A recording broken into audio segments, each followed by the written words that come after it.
Hello my dear students, আজ আমরা শুরু করব সপ্তম শ্রেণীর পরিবেশ ও বিজ্ঞান বইয়ের রায়মার্টিন প্রসেনজিৎ তারার 221 নম্বর স্কুলে কি বলছে 221 নম্বর স্কুলের যে 221 নম্বর পৃষ্ঠায় যে স্কুলটা আছে 10 নম্বর স্কুল কান্ডি রাজা এমসি গার্লস হাই স্কুল, এটা আজকে আমরা শুরু করতে চলেছি।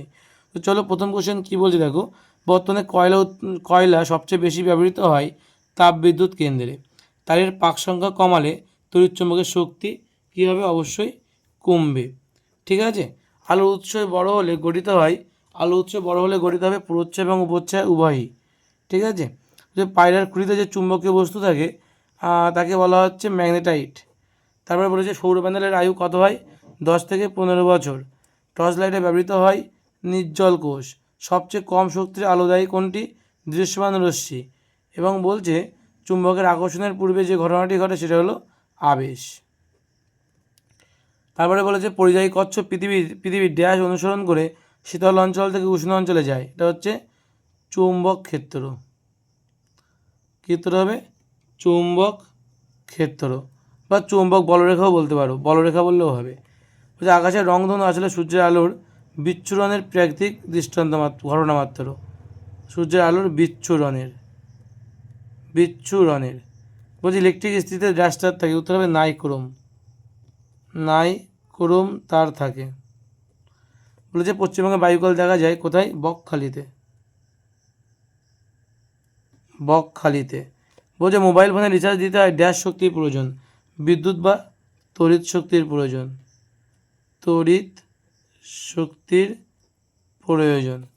নেক্সট কোশ্চেন কি বলছে দেখো। নেক্সট কোশ্চেন বলছে যে মেরুজ্যোতির কারণ কি? ড্যাশের প্রভাব। মেরুজ্যোতির কারণ ড্যাশের প্রভাবে। বলছে চুম্বক ক্ষেত্রের প্রভাবে মেরুজ্যোতি হয়। চুম্বক ক্ষেত্রের প্রভাবে। ঠিক আছে। মাটিতে ড্রিল করে প্রথমে পেট্রোলিয়াম উৎপাদন শুরু করে কোন মহাদেশ? আমেরিকা মহাদেশ। ওকে। তারপরে বলে যে ওজোন স্তর ছিদ্র হওয়ার জন্য দায়ী কে? ওজোন স্তর ছিদ্র হওয়ার জন্য দায়ী হচ্ছে সিএফসি গ্যাস। সিএফসির ফুল ফর্ম ক্লোরোফ্লোরোকার্বন। এলইডির মধ্য দিয়ে তড়িৎ প্রবাহিত হওয়ার সময় কোন শক্তিতে রূপান্তরিত হয়? এলইডির মধ্যে তড়িৎ শক্তি কী হয়? তড়িৎ শক্তি আলোক শক্তিতে রূপান্তরিত হয়। আমি সংক্ষেপে লিখলাম, তোমরা কিন্তু ফুলে লিখবে। তড়িৎ শক্তি থেকে আলোক শক্তি, তড়িৎ আর আলোক লিখবে না। তড়িৎ শক্তি থেকে আলোক শক্তিতে রূপান্তরিত হয়। তারপরে বলেছে কি উদাসীন অঞ্চল কাকে বলে? উদাসীন অঞ্চল কাকে বলে তোমরা এটা পেয়ে যাবে পেজ নাম্বার 41 পাতায়। তোমাদের টেক্সট বুকের পেজ নাম্বার 41-এ তোমরা এটা পেয়ে যাবে।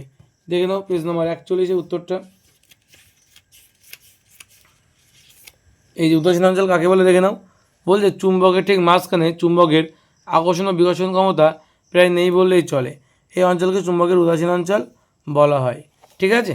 আচ্ছা নেক্সট কোশ্চেন তারপরে কি বলছে? বলছে সমতল দর্পণে আলোকরশ্মি 15 ডিগ্রি কোণে আপতিত হলে আপতন কোণ আর প্রতিফলন কোণের সমষ্টি কত? সমতল দর্পণে আলোকরশ্মি 15 ডিগ্রি কোণে আপতিত হচ্ছে, তাহলে আপতন কোণ 15 ডিগ্রি আর প্রতিফলন কোণ 15 ডিগ্রি, তাহলে 15 কত হবে? 30 ডিগ্রি। বলছে গাড়ির শক্তিশালী ব্যাটারিতে থাকে 6টি বা তার বেশি সেল। এ ধরনের সেলকে কী বলা হয়? Secondary sell. চুম্বকের সমমেরু পরস্পরকে কী করে? বিকর্ষণ। পরিবেশ বান্ধব শক্তি কাকে বলা হয়? দেখে নাও তোমরা এটা পেয়ে যাবে রায়মার্টিনের মানে বইতে 113 পাতায়। 113 পাতায় তোমরা এটা পেয়ে যাবে।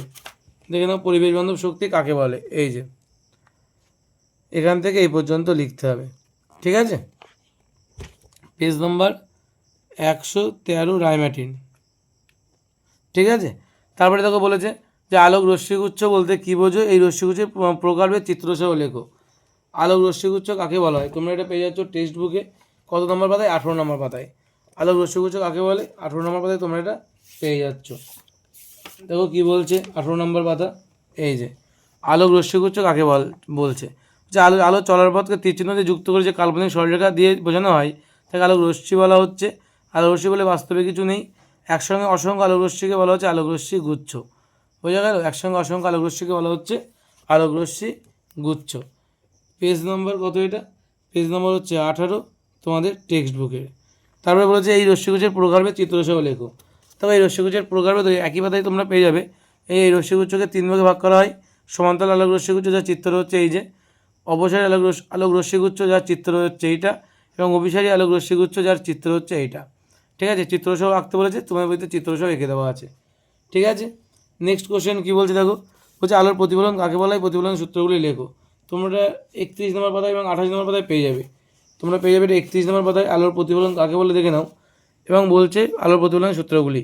আলোর প্রতিফলন পেয়ে যাবে 31 নম্বর পাতায়। কী বলছে দেখো, এই যে দেওয়া আছে যে আলোক রশ্মিগুচ্ছ কোনো মাধ্যম দিয়ে চলতে চলতে দ্বিতীয় কোনো ভিন্ন ঘনত্বের মাধ্যমে যাত্রা করছে। দেখা যায় যে আলোক রশ্মিগুচ্ছের কিছু অংশ মাধ্যমদের বিভেদ তল থেকে পুনরায় প্রথম মাধ্যমে ফিরে আসে। এই ঘটনাকে বলা হয় আলোর প্রতিফলন। এবং একই সঙ্গে আরেকটা কোশ্চেন দিয়েছে, সেই কোশ্চেনটা কী বলছে, আলোর প্রতিফলনের সূত্রগুলো লেখো। সেটা তোমরা পেয়ে যাচ্ছ এই পাতায়। কী বলছে, আপতন কোণ আর প্রতিফলন কোণের মান সমান, আর আপতিত রশ্মি প্রতিফলিত রশ্মি প্রতিফলকের উপর আপতন বিন্দুতে এক অবিলম্ব একই সমতলে থাকে। এটাও কিন্তু প্রতিফলনের আর একটা নিয়ম বা সূত্র। আশা করি বুঝতে পেরেছো। আচ্ছা, নেক্সট দেখো কী বলছে, যেটা তোমরা কত পাতায় পেয়ে যাবে, তোমরা পেয়ে যাবে পেজ 31 টেক্সট বুকের, আর একটা উত্তর পেয়ে যাবে পেজ 28 টেক্সট বুকের। ঠিক আছে, তারপরে বলেছে অ্যাম্বুলেন্স কথার অ্যাম্বুলেন্স গাড়িতে উল্টো করে লেখা থাকে কেন। তো তোমরা পেয়ে যাবে 52 পাতায়, তোমাদের রায়মার্টিন যে মানবইটা আছে সেই মানবইয়ের 52 পাতায় তোমরা কিন্তু এটা পেয়ে যাবে। লিখে রাখো পেজ 52 রায়মার্টিনের মানবই। তো দেখে নাও, উত্তরটা দেখে দিচ্ছি আমি। এই যে উত্তরটা তোমরা পেয়ে যাচ্ছ এখানেই, এখান থেকে এই পর্যন্ত লিখতে হবে সম্পূর্ণটা। ওকে, যে অ্যাম্বুলেন্স কথাটা অ্যাম্বুলেন্স গাড়িতে উল্টো করে লেখা থাকে কেন। আশা করি বুঝতে পেরেছো। এবার দেখো চৌম্বক অক্ষ কাকে বলা হয়, তারপরে কোশ্চেন কী বলছে, চৌম্বক অক্ষ কাকে বলা হয়। চৌম্বক অক্ষ কাকে বলা হয় তোমরা তোমাদের টেক্সট বুকে এটা পেয়ে যাবে। এই যে দেওয়া আছে চৌম্বক অক্ষ কাকে বলে। চুম্বকের উত্তর ও দক্ষিণ মেরু পরস্পর যোগ করলে আমরা যে সরলরেখাটা পাই, এনএস সরলরেখা পাই, তাকে বলা হচ্ছে চৌম্বক অক্ষ। ওকে, এটা তোমরা পেজ নম্বর 42-এ পেয়ে যাবে, তোমাদের যে টেক্সট বুক আছে পেজ নম্বর 42। ঠিক আছে, বলছে চুম্বকের জ্যামিতিক দৈর্ঘ্য 10 হলে চুম্বক দৈর্ঘ্য কত হবে। এটা আমি আগের স্কুলেও করিয়েছিলাম, মনে করে দেখবে। তাহলে কত হবে তোমার সমান চুম্বক দৈর্ঘ্য সমান কত হবে, যে 10 গুণ কত 0.86, তার মানে কত হবে 8.6 সেমি। কত হবে 8.6 সেমি। ফিউজ তার কি, তার বৈশিষ্ট্য এবং ব্যবহার লেখো। ফিউজ তার কাকে বলে, এর বৈশিষ্ট্য এবং ব্যবহার লিখতে হবে। তোমরা এটা পেয়ে যাবে 102 পাতা। এই যে দেওয়া আছে ফিউজ তার কাকে বলে, ঠিক আছে, এবং এর বৈশিষ্ট্য। ঠিক আছে, ফিউজ তার কাকে বলে এবং এর বৈশিষ্ট্য এবং এর ব্যবহারটাও এখান থেকে লিখতে হবে। এই জায়গা দিয়ে দেখে নাও, এর ব্যবহারটা এই জায়গা দিয়ে লেখা শুরু করবে, তোমরা এই পাতা পর্যন্ত লিখবে। বেসিক্যালি কী হয়, সার্কিট নিরাপত্তার জন্য তোমাদের এখানে বেসিক্যালি 1 নম্বর জন্য দিয়েছে, তাই তো, যে ব্যবহার কিন্তু 1 নম্বর। তোমার বৈশিষ্ট্য এবং ব্যবহার তোমার এত কিছু লিখতে হবে, তোমরা জাস্ট এক লাইনে লিখে দেবে যে মানে তোমাদের সার্কিট বা বর্তনী নিরাপত্তার জন্য কিন্তু ফিউজ তার ব্যবহার করা হয়, একটু লিখে দেবে। আর ফিউজ তারের সংজ্ঞা এবং বৈশিষ্ট্য এখানে পেয়ে যাবে তোমরা। ঠিক আছে, এটা তোমরা পেজ নাম্বার 102 রায়মার্টিন বইয়ের, পেজ নম্বর 102 রায়মার্টিন বইয়ের। ঠিক আছে, সৌরশক্তি ও বায়ুশক্তি ব্যবহার করলে আমরা কী কী সুবিধা পেতে পারি। সৌরশক্তি আর বায়ুশক্তি 124 পাতায় 122 পাতায় পেয়ে যাবে তোমরা, দেখে নাও। 122 পাতায় কী বলেছে, সৌরশক্তি ব্যবহারের সুবিধা। এই যে 2-3টে সুবিধা দেওয়া আছে, এটা মুখস্থ করে ফেলবে। এবং 124 পাতায় দেওয়া আছে বায়ুশক্তি ব্যবহারের সুবিধা। এই যে দেওয়া আছে 2-3টে পয়েন্ট দেওয়া আছে, এটা মুখস্থ করে ফেলবে। ঠিক আছে, তাহলে বায়ুশক্তি ব্যবহারের সুবিধা, সৌরশক্তি ব্যবহারের সুবিধা বুঝতে পেরেছো। একটা হচ্ছে পেজ 122 রায়মার্টিন বইয়ের, আর একটা হচ্ছে পেজ নাম্বার 124, এটাও রায়মার্টিন বইয়ের। নৌ কম্পাসে কী ধরনের চুম্বক ব্যবহার করা হয়, এটা হবে চুম্বক শলাকা। কী উত্তর হবে, চুম্বক শলাকা। ঠিক আছে, তারপরে বলেছে কি, আকর্ষণ অপেক্ষা বিকর্ষণ তড়িৎগ্রস্ততার নিশ্চিততর প্রমাণ। তো তোমরা পেয়ে যাবে তোমাদের টেক্সট বুকের মানবইয়ের 70 নম্বর পাতায়। 70 নম্বর পাতায় তোমরা এটা পেয়ে যাবে যে আকর্ষণ অপেক্ষা বিকর্ষণী তড়িৎগ্রস্ততার নিশ্চিততর প্রমাণ, উক্তিটি ব্যাখ্যা করো। তোমরা এই উত্তরটা পেয়ে যাবে একদম শেষ থেকে, এই পাতার একদম এখান থেকে শুরু করে তোমাদের লিখতে হবে। এখানে এক লাইন আছে, এটা দেখে নেবে, দেখে নিয়ে সঙ্গে এই পাতায় আছে, এই পাশে এবং এই পর্যন্ত, এই সম্পূর্ণটা তোমাদের কিন্তু লিখতে হবে এর উত্তর। ঠিক আছে, তোমরা একটু ভিডিওটা পজ করে তোমরা কিন্তু উত্তরটা একটু লিখে নেবে খাতায়। তারপরে বলেছে কি, তোমাদের পেয়ে যাচ্ছ কত নম্বর পেজে, পেজ নম্বর 170, পেজ নম্বর 70 রায়মার্টিনের বই। তড়িৎচুম্বক কাকে বলে, তড়িৎচুম্বকের ব্যবহার লেখো। তড়িৎচুম্বক কাকে বলা হয়, এটা তোমরা পেজ 80-তে পেয়ে যাচ্ছ। তড়িৎচুম্বক কাকে বলে, এই যে তড়িৎচুম্বক কাকে বলে দেখো দেওয়া আছে যে তড়িৎ প্রবাহ দ্বারা কোনো চুম্বক পদার্থকে কাঁচা বা নরম লোহাকে চুম্বকে পরিণত করা হলে ওই চুম্বকে তড়িৎচুম্বক বলা হচ্ছে। ঠিক আছে। আর তড়িৎচুম্বকের ব্যবহার কী কী আছে, তড়িৎচুম্বকের অনেকগুলো ব্যবহার আছে, তোমাদের এই পাশেও দেওয়া আছে তড়িৎচুম্বকের ব্যবহার। তোমরা একটা কাজ করো, তোমরা বই থেকে লেখো তড়িৎচুম্বকের ব্যবহার, বইতে সবচেয়ে ভালো দেওয়া আছে তোমাদের।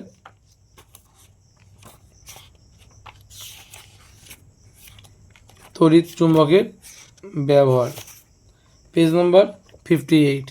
তড়িৎচুম্বকের ব্যবহার তোমরা পেয়ে যাবে পেজ নম্বর 58-এ পেয়ে যাবে। ঠিক আছে। তো দেখে নাও তড়িৎচুম্বকের ব্যবহার কী বলছে। ইলেকট্রিক কলিং বেলে তড়িৎচুম্বক ব্যবহার করা হয়, লাউড স্পিকারে তড়িৎচুম্বক ব্যবহার করা হচ্ছে, ইলেকট্রিক ক্রেনে তড়িৎচুম্বক ব্যবহার করা হয়, মোটর গাড়িতে তড়িৎচুম্বক ব্যবহার করা হয় এবং টেলিফোনে তড়িৎচুম্বক ব্যবহার করা হয়। তাই তো। তারপরে বলেছে দেখো জীবাশ্ম জ্বালানি কাকে বলা হয়। জীবাশ্ম জ্বালানি অতি ব্যবহার করলে অতি ব্যবহার কী কীভাবে কমানো যেতে পারে, এটা আমাদের 6 দাগের কোশ্চেন। তোমরা এটা পেয়ে যাবে 114 পাতা রায়মার্টিনের বইতে। কত নম্বর পাতায় পেয়ে যাচ্ছে, 114 পাতা। জীবাশ্ম জ্বালানি কাকে বলে দেখে নাও, এই যে দেওয়া আছে জীবাশ্ম জ্বালানির সংজ্ঞা, এখান থেকে এই অবধি লিখতে হবে জীবাশ্ম জ্বালানি উদাহরণসহ লিখলে। আর তারপরে বলেছে কী কী উপায় জীবাশ্ম জ্বালানির ব্যবহার অতি ব্যবহার কমানো যেতে পারে, এটা তোমরা পেয়ে যাবে 116 পাতায়। আর যেটা তোমরা তোমাদের বইতে পেয়ে যাবে, দেখিয়ে দিচ্ছি আমি, দাঁড়াও। এখান থেকে লিখতে হবে জীবাশ্ম জ্বালানি দহনের ফলে পরিবেশ ক্রমাগত দূষিত হচ্ছে, তাই পরিবেশকে বাঁচাতে গেলে নিম্নলিখিত প্রতিকারগুলি মেনে চলতে হবে। 1, 2, 3 তিনটে পয়েন্ট এখানে দেওয়া আছে। এই যে পয়েন্ট, এটা তোমরা কিন্তু লিখে দেবে।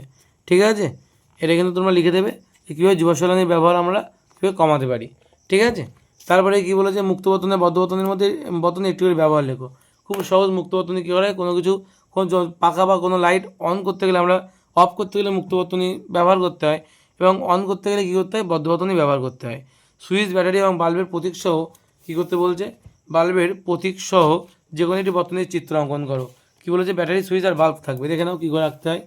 লম্বা দাগ দেবে, এখানে একটা লম্বা দাগ, এটা পজিটিভ সাইড এবং এখানে একটা ছোটো দাগ নেগেটিভ সাইড দিলে, দিয়ে দুটো তার বের করে দিলে, সে তারটা চলে যাবে উপরের দিকে গিয়ে একটা বাল্ব আঁকলে তুমি, এই বাল্বের সঙ্গে যুক্ত করে দিলে একটা সুইচ বলেছে। সুইচ আমি যদি বদ্ধ বর্তনী মুক্ত বর্তনী আঁকি তাহলে কী হবে, এখানে তার একটা বিন্দু হবে এবং এদের মধ্যে গ্যাপ থাকবে এবং এখান থেকে জোড়া লেগে যাবে। এটা এখানে এটা সুইচ হিসেবে কাজ করছে, এটা বাল্ব হিসেবে কাজ করছে এবং এটা হচ্ছে ব্যাটারি হিসেবে কাজ করছে, এটা নেগেটিভ সাইড। বোঝা গেল। এইটা তোমার রাখতে পারলে কিন্তু 3 নাম্বার। ঠিক আছে। তারপরে কী বলেছে দেখো, জৈব শক্তি কাকে বলে, পরিবেশ বান্ধব শক্তির প্রয়োজনীয়তা লেখো। জৈব শক্তি কাকে বলা হয়, তোমরা এটা পেয়ে যাবে 125 পাতা। তোমরা এটা পেয়ে যাবে 125 পাতায়। জৈব শক্তি কাকে বলে, জৈব শক্তি কাকে বলে দেখে নাও, এই যে দেওয়া আছে, যেখান থেকে এই পর্যন্ত সম্পূর্ণটা লিখতে হবে জৈব শক্তি কাকে বলে। বুঝতে পেরেছো জৈব শক্তি কাকে বলে। এবার বলেছে কী বলেছে, পরিবেশ বান্ধব শক্তির প্রয়োজনীয়তা লেখো। পরিবেশ বান্ধব শক্তির প্রয়োজনীয়তা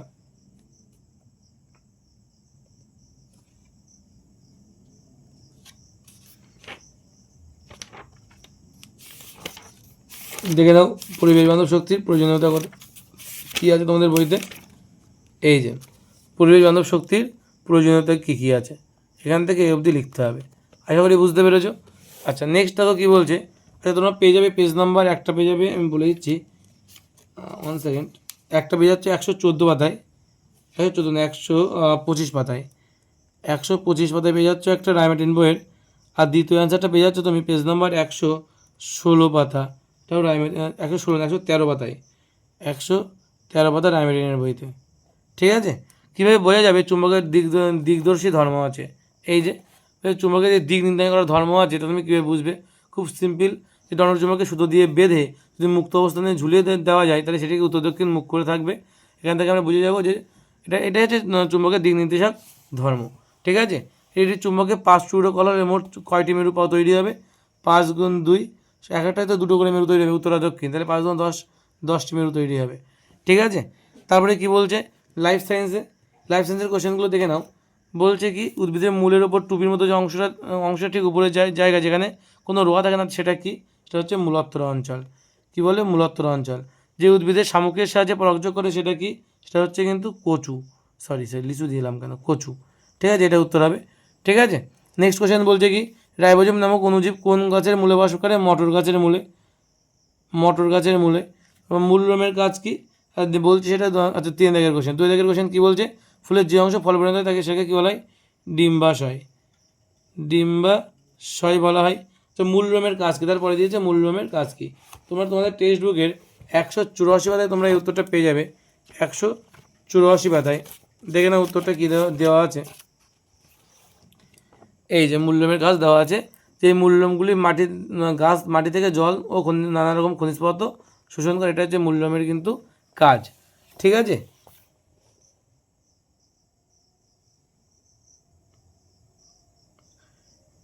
আশা করি বুঝতে পেরেছো। আচ্ছা, নেক্সট কোশ্চেন কী বলছে?